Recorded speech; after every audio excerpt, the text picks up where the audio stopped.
நமக்கு முன்னாடி இருந்தவங்க இதே இடத்துல இருந்தவங்க செத்து போயிட்டாங்க. அவங்க வாழ்ந்தாங்க எப்படி நமக்கு தெரியும்?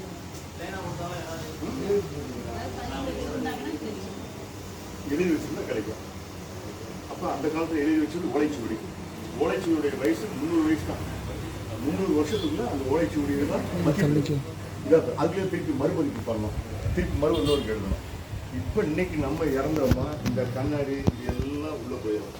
ஒருவேளை இந்த கண்ணாடி இந்த சில பொருட்கள் எந்தெந்த பொருட்கள் நமக்கு தேவையில்லைன்னு நினைச்சிடலாம். நமக்கு தேவையான தங்கம் எடுத்துட்டு போயிடுவோம், அடுத்த நாள் கொடுத்துருவோம்ல. முக்கியமான பொருட்களாக இருந்தால் நம்ம அடுத்தவங்களுக்கு கடத்திடுவோம். முக்கியமில்லாத அது சாதாரணமான உள்ள பொருட்கள் எது வாழ்விடத்தில் இருக்குதோ அது இருக்க இடத்துக்கு அந்தந்த இடத்துல அகழ்வாராய்ச்சி மூலமாக கண்டுபிடிச்சி எடுத்து அதை காட்சிப்படுத்தி அது இங்கே தான் இருக்குதுன்னு சொல்லக்கூடிய அகழ்வாராய்ச்சி நிறுவனம். எழுத்து வந்து யார் எழுதுனா? பெண்கள். பெண்கள் வந்து தமிழ் கல்வி அறிவு இருக்குது 2000 வருஷத்துக்கு முன்னாடி. 2000 வருஷத்துக்கு அப்புறம் ஜாதிய அடுக்குகள் அப்படின்னு வந்ததுக்கப்புறம் பெண்கள் படிக்கக்கூடாது, பெண்கள் எந்த வேலையும் பார்க்கக்கூடாது அப்படின்னு நிறைய இருந்தது.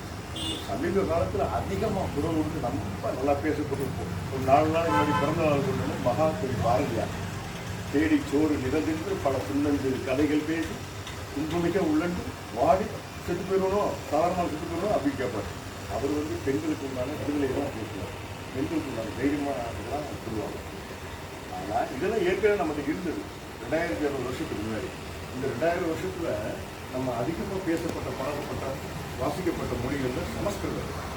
இந்த சமஸ்கிருதத்தில் என்னென்ன இருக்குதோ அது எல்லாம் தமிழ் வளர்ச்சி. தமிழ் கலந்து தமிழ் அதிகமாக இருந்தது ஒரு மொழி, தமிழ் குறைவாக இருந்த சமஸ்கிருதத்தை கன்னடம், இப்படி மொழிகள்லாம் பிரிஞ்சிச்சு. இதே சமஸ்கிருதத்தை ஆண்கள் மட்டும்தான் பேச முடியும், பெண்கள் பேச முடியும். மொழியிலேயே வித்தியாசம். ஆண்கள் மட்டும்தான் சமஸ்கிருதம் பேச முடியும், பெண்கள் வந்து சமஸ்கிருதம் பேச முடியும். அவங்களுக்கு ஒரு கட்டுப்பாடு. பெண்களுக்கு யாருக்கு? பிராமணர்களுக்கே அவங்களுக்கே ஒரு கட்டுப்பாடு இருக்குது. ஆமாம், நம்ம தமிழில் அப்படி இல்லை. தமிழில் பெண்களுடைய பேர் எப்படி எழுதுறாங்க? நம்ம பாத்திரத்தில் பேர் எழுதுறோம், அங்கேருந்து வந்தது தான் பாத்திரத்துக்கு பேர் விட்டு பாத்திரத்தை எப்படி பாத்திரத்துக்கு பேர் எடுத்து வீட்டில் கட்டி அவங்களுக்கு பேர் எழுதுவோம். பேர் எழுது இல்லைப்பா பேர்லாம் சின்ன சமுதாயம் நகரப்படுவாங்க, இந்த பேர் எடுத்துக்கிட்டோம் நீங்கள் செஞ்சுக்காங்க அப்படின்னாப்பா. நம்மலாம் போனதுக்கப்புறம் இந்த பாத்திரத்தோட பேரை பார்த்தோம்னா எங்கள் தாத்தா செஞ்சு கொடுத்தாரு, எங்கள் பாட்டி செஞ்சு கொடுத்துச்சு, இதுக்கு செஞ்சு கொடுத்துச்சு. இன்னும் நாங்கள் எங்கள் வீட்டிலலாம் வச்சுருக்கோம், பாடம் வச்சுருக்கோம், எங்கள் ஆட்சி உபயோகப்படுத்தணும் வச்சுருக்கோம். இன்னும் அந்த ஒரு சின்ன ரவுண்டு இருக்குது, அதில் எங்களுக்கு இப்போ தான் தயாரிப்பு தான்.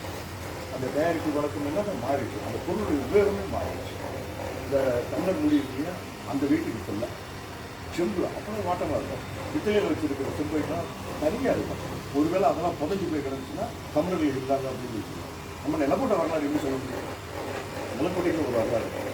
நிலக்கோட்டையில் கருக்கட்டி பார்க்கக்கூடிய வேலையெல்லாம் ஆசிரியர்களாக முன்னுரிமை. கருக்கட்டி காமாட்சி உலகத்தையா நிலக்கூட்டத்தில் தயாரிப்போம்.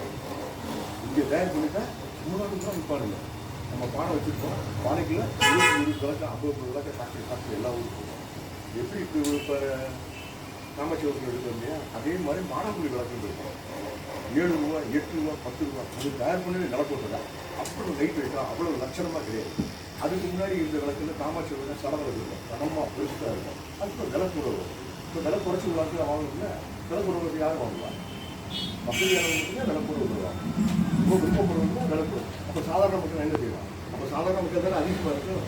எப்படி நம்ம படிக்காதவங்க ஒன்றா சேர்ந்து கடை நடத்துமோ, படித்தவங்களாம் கடையை நடத்த மாட்டாங்க, அதிக வேலை நடத்துவாங்க, கார்பரேட் மாதிரி நடத்துவாங்க. நம்ம கடையை கம்பெனியே நடத்துவோம். இந்த காமாட்சி விளக்கு நிலப்போட்டில் தான் தயாரிப்பு. அவ்வளோ ஊர் இருக்கும். மணி நிலப்போட்டிலுங்க, மணி முறி இருக்குது, வெங்கலத்தை உருக்கி அதில் மணி செய்யலாம். ஓட்ட சவல் இல்லாமல் செய்யணும். தும்பா இங்கே துவையல் நாளைக்கு இருந்தாங்க. ஆனால் தும்பா அது பேர் அடித்து செய்கிறதுக்கு துவையல் இருக்குது. சிக்கல் 4 வகையான சமட்டி இருக்குது. அந்த 4 வகையான சமட்டியும் ஒன்றுமே வரிசையாக அடித்து தும்பாவை துவைஞ்சு செய்கிறது திருநெல்வேலியில் ஏரலில் இருக்கும். அந்த ஊர் போனால் ஒருவேளை அதெல்லாம் இருந்துச்சுன்னா இந்த ஊரில் இதெல்லாம் பயன்படுத்தியிருக்காங்க. எப்படி சொல்கிறது? இதை கோர்லேட் பண்ணுவோம். 6000 வருஷத்துக்கு முன்னாடி தமிழ்நாட்டில் நம்ம மண்ணில் சிவகலையிலையும் ஆதிச்சநல்லூர்லேயும் இரும்பு பயன்பாட்டில் இருந்ததுங்கிறதுனால இரும்புடைய நீளம் அங்கே இருக்குது. அந்த உலையெல்லாம் வச்சு ஊடுவாங்க இல்லையா, புஷ் புஷ் புஷ்ஷுன்னு எல்லாமே நீங்கள் சொல்கிறது அகழ்வாராய்ச்சியில் நமக்கு கண்டுபிடிச்சது. அந்த ராட் அயன் பிக் அயன் இருக்கும். சாதாரண இரும்பு தயார் பண்ணுறதுக்கும் பிக் அயன் தயார் பண்ணுறது வித்தியாசம். பிக் அயன் கார்பன் சேர்க்கணும். பிக் அயன் ஒரு குறிப்பிட்ட அளவு கார்பன் சேர்க்கணும். அப்போ இரும்பு எவ்வளோ ஹீட்டில் இருக்கும், கார்பன் எவ்வளோ ஹீட்டில் இருக்கும், இது ரெண்டையும் ஒன்றா சேர்க்கணும் இல்லையா? நம்ம சமையலாம் பார்த்தோம்னா நீங்கள் என்னதான் சேர்த்தாலும் சரி கொத்தமல்லியும் கருவேப்பிலையும் தனியாக மறக்கத்தான் செய்யும். ஆனால் உப்பு கரைஞ்சிடும். உப்பு கரைஞ்சி அதோட பொருளோடு சேர்ந்து சுவை கூடிடும். அது மாதிரி இந்த பிக்கரில் கார்பன் எவ்வளோ சேர்க்கணுங்கிற முறைய 5000 வருஷத்துக்கு முன்னாடி கண்டுபிடிச்சிருக்காங்க. இப்போ ரீசெண்டாக சொல்லக்கூடிய தகவல்களில் வந்து 1993 அப்படின்னு ஒருத்தர் வந்து பூம்புகார் நகரம் வந்து தரைக்கடியில், பூமியில், கடலுக்கு அடியில் இருக்கிறத கண்டுபிடிச்சிருக்காங்க. அதை கண்டுபிடிச்சி கொஞ்சம் விதமாக இப்போல்லாம் டாக்குமெண்ட் பண்ணிக்கிட்டே இருக்கிறாங்க. கடலுக்கு அடியில் எப்படி போச்சு? சுனாமிங்கிறது அவங்க கடல் கோள் சொல்லுவாங்க. நம்ம சங்க இலக்கிய பாடல்களில் கூட இருக்கும். கடல் கோள் வந்தவுடனே அந்த தண்ணியெல்லாம் உள்ளே வந்து இந்த நகரமே அழிஞ்சு போயிடுச்சு. இப்போ சென்னையில் சுனாமி இருந்துச்சு இல்லையா? அதோட 1 அடி உயரம் தான், 2 அடி உயரம் தான். ஊரில் பூரா தண்ணி. ஊரில் தண்ணி போனால் ஃபேக்ட்ரிலாம் இருக்கும். அதுக்கு பூரா தண்ணி போனால் சொலுசாக வந்துடலாம் நிமிஷம். தண்ணியோட சகதியும் போயிடுச்சு. சகதியோட பாம்பு பூச்சி எல்லாம் போயிடுச்சு. இவங்க 1 வாரம் கழிச்சு திருப்பி அந்த ஃபேக்ட்ரி தொடர்ந்து போனால், எஸ்பெஷலி வாட்டர் ஹீட்டர் கம்பெனி ஃபுல்லாக திவால் ஆயிடுச்சு. அந்த மிஷினரி ஃபுல்லாக கெட்டு போச்சு. தண்ணிக்குள்ளே 1 வாரத்தில் இருந்தது. அந்த கடல் கோள்னால இந்த நகரங்கள்லாம் அழிஞ்சிருச்சுன்னு இப்போ கண்டுபிடிச்சிடுறாங்க. அதனுடைய வயசு 9500 வருஷம். 9500 வருஷத்துக்கு முன்னாடி வீடுகளில் முற்றம் வச்சு வசதியாக சௌகரியமாக இருந்திருக்கா மனிதர்கள்.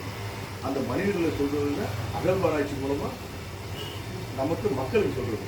இந்த அமர்நாத் ராமகிருஷ்ணன் எப்படி கொண்டாடணும் அப்படின்னா, அமர்நாத் ராமகிருஷ்ணன் அவரோட பேச்சிலிருந்து சொல்றோம். அமர்நாத் ராமகிருஷ்ணன் என்ன சொல்றாரு, இந்த கீழடி வந்து எனக்கு தெரிஞ்சது சில காலங்களில் தான் தெரியும். அது ஒரு ஆராய்ச்சிக்கு உட்பட்டு இந்த இடத்துல தோன்றா சரியாக இருக்குன்னு சொல்லி தோன்றோம். அப்போ அந்த இடத்துல தென்னை மரங்கள்லாம் இருக்குது. நாங்கள் தோன்ற ஆரம்பிச்சதுக்கப்புறம் பொதுமக்கள் வந்தவொன்னு கேட்குறாங்க, ஏன்பா இன்னும் அரசாங்கம் வீடுனாலே நீ என்னமோ செய்ய வந்திருக்கிற, இங்கே புதையல் இருக்குது. மக்கள் எல்லாரும் நினைக்கணும் புதையெல்லாம் தங்க காசு இருக்கும், எல்லாரும் நம்ம எடுத்துக்கலாம் அப்படித்தான் கேட்பாங்க. மனிதர்கள் யாரும் விலை உயர்ந்ததோ பிடித்தமானதோ விட்டுருக்க மாட்டாங்க. எங்களுக்கு வேண்டிய தங்கம் இல்லை, தங்கத்தில் எழுத்து ஒரு 12 காசு பிடிச்சதில் தங்கத்தில் எழுத்து இருந்தது. தமிழ் போதும் அந்த எழுத்து இருந்தது. எங்களுக்கு அதான் வேணும். தமிழுடைய பேர் தங்கத்தில் குறிக்கப்பட்டிருக்குது. இது மாதிரி உலகத்தில் வேறு எங்கேயுமே கிடையாது. அவங்க சான்று வைக்கிறாங்க. இதை வந்து உலக அளவில் பேசுகிறாங்க. மெசொப்பொட்டேமியா நாகரிகம் வந்து 5000 வருஷம். மெசொப்பொட்டேமியா ஈராக் பக்கத்தில் இருக்க மெசொப்பொட்டேமியா 5000 வருஷத்துக்கு பெரிய இருக்குது. நீங்கள் வீட்டுக்கு போய் பார்த்தீங்கன்னா தெரியும் மெசொப்பொட்டேமியா நாகரிகம் எப்படி இருக்குன்னு சொல்லிட்டு. அந்த நாகரிகத்தை மக்கள் வாழ்ந்து வீடு இருக்கிறது, அந்த பாத்ரூம் இப்போ நம்ம சொல்கிறோம் கீழே பாத்ரூம் தான் கொண்டு போகிறாங்க. அது மாதிரி 5000 வருஷத்துக்கு இந்த மாதிரி 9500 வருஷத்துக்கு முன்னாடி இருந்தது தான் பூம்புகார், தொண்டி, கஞ்சி இதெல்லாம் இருக்குது. இதெல்லாம் இருந்திருக்கேன். இந்த மாதிரி இருக்கிறதுனா நமக்கு நம்மளை பற்றி சொல்லும்போது இப்போ நம்ம தாத்தா வந்து ஒரு வீரமான ஆடுறா, யாரும் அவர்கிட்ட பேச முடியாது. நம்ம ஒரு இது கிடைக்கும், ஒரு நமக்கே ஒரு மன எழுச்சி வரும். நம்ம என்ன சொல்லுவோம், நம்மளும் யாருக்கு வணங்கக்கூடாதா அப்படின்னு இருக்கும். சில இதில் ஒண்டி கூட்டம் தான், ஒன்றியாகவே இருந்தாலும் தள்ளுபடி எல்லாருமே பேசிகிட்டே இருக்காங்க. அந்த தைரியம் வந்து நமக்கு ஆட்டோமேட்டிக்காக வந்துடும். அவங்க என்னென்ன வழக்கு செஞ்சாங்களோ அதெல்லாம் நமக்கு வந்துடும். அவங்க எந்தெந்த சிரமங்களில் கஷ்டமான நேரத்தில் எப்படி எடுத்துக்கிட்டாங்க, எப்படி ஒரு சாவை வீட்டில் இருந்து எப்படி பார்த்தாங்க, அதை எப்படி அதை சரி பண்ணிக்கிட்டாங்க, ஒரு மகிழ்ச்சியானது இருக்கும். இதெல்லாம் நம்ம பாரம்பரியமாக தெரிஞ்சுக்கிறோம். இந்த விஷயங்கள் கூடாது அகழ்வாராய்ச்சி மூலமாக நமக்கு எடுத்து திருப்பி சொல்லிக்கிட்டே இருக்குது. வெறும் பங்கு அமர்நாத் ராமகிருஷ்ணாவுக்கு அதை எடுத்து ஆணித்தரமாக சங்க இலக்கியத்தோட ரிலேட் பண்ணி சொல்றதுல ஆர் பாலகிருஷ்ணன் இந்திய ஆட்சிப்படை ஒரிசா அவருக்கு உண்டு. இந்த 2 பேரும் திருப்பி சொல்ல அதோடைய பிரேமே வேறையா இருக்கு. ஆணித்தரமாக இதுதான் அப்படின்னு. அதனால கொண்டாடுவோம் தமிழ் சிந்தனையாளர்களை கொண்டாடுவோம் இலக்கியவாதிகளை கொண்டாடுவோம் அமர்நாத் ராமகிருஷ்ணா அவர்களை கொண்டாடுவோம். வணக்கம். சீக்கிரம்